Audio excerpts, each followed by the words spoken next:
Hey, so welcome to this week's episode of WattsUP and what I've seen over the racing this week, which was a brutal course. Innsbruck was just horrible. Innsbruck Ring is hard enough, and then finishing with the KOM is just brutal. But what was interesting is I commentated APAC, watched the prems, then raced in America's East. And what I noticed for the most part was it was really just a climb of attrition.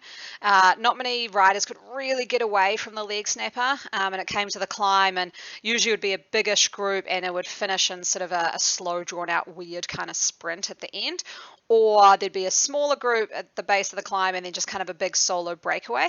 So not many team tactics that I saw play out on the climb, apart from this one, which we're going to look at and analyze a bit. And I've been in touch with Sam Lindsay from d-PAC Elite, who has actually said there were team tactics here. So I did wonder if it was just sort of a chance event, but no, they did have team tactics. So this race was very, very competitive between d-PAC, Beast Mode, and I think ZWC. So you can see here they've got a front group of 11.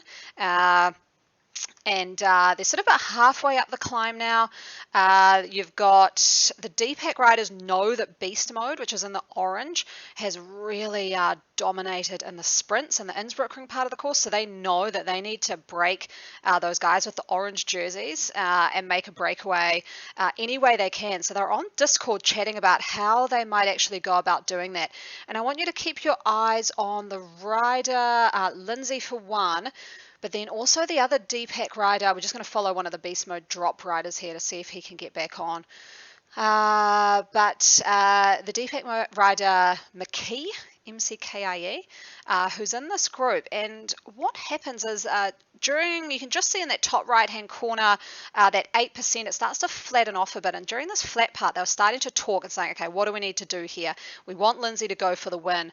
So McKie actually started making his way to the front. We'll see that soon in the graphic. And he sort of, he kind of turned the dial a little bit. So we can see this here. So at the moment, McKie has moved on to the front. So that's this rider here that we can see. Let's have a look. We can mark him out. So what I want to look at is the watts here. So McKie, he's actually not pushing super high watts. You can see Lindsay, and from this angle here, these two are the d-PAC riders. So these two here, they're wanting to make a break. During this flat portion, it's gone down to about 5%, but they know it's soon going to ramp up to 10. So what can they do? McKie goes on the front, kind of like ups the tempo a little bit to that 5.9, but it's not 7, it's not crazy numbers, which these guys showed that they could do on the leg snapper. So let's see how this plays out. There we go. So we see him just putting a nice little turn in. It's not dropping anybody. Everyone's kind of coming together.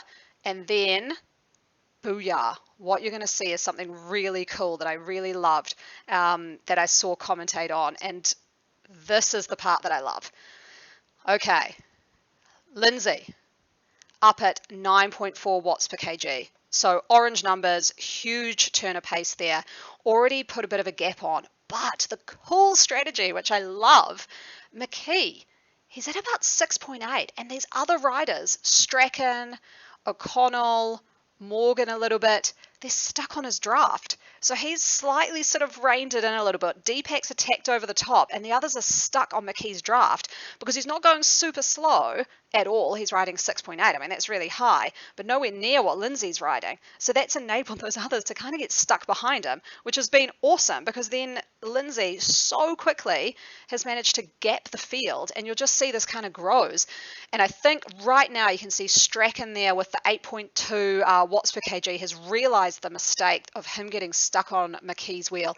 McKie is just falling backwards now, really at a rate of knots, as the others are pushing those orange numbers to try and get back on Lindsay's wheel. But that was the decisive point in the race where Lindsay managed to get a bit of a break.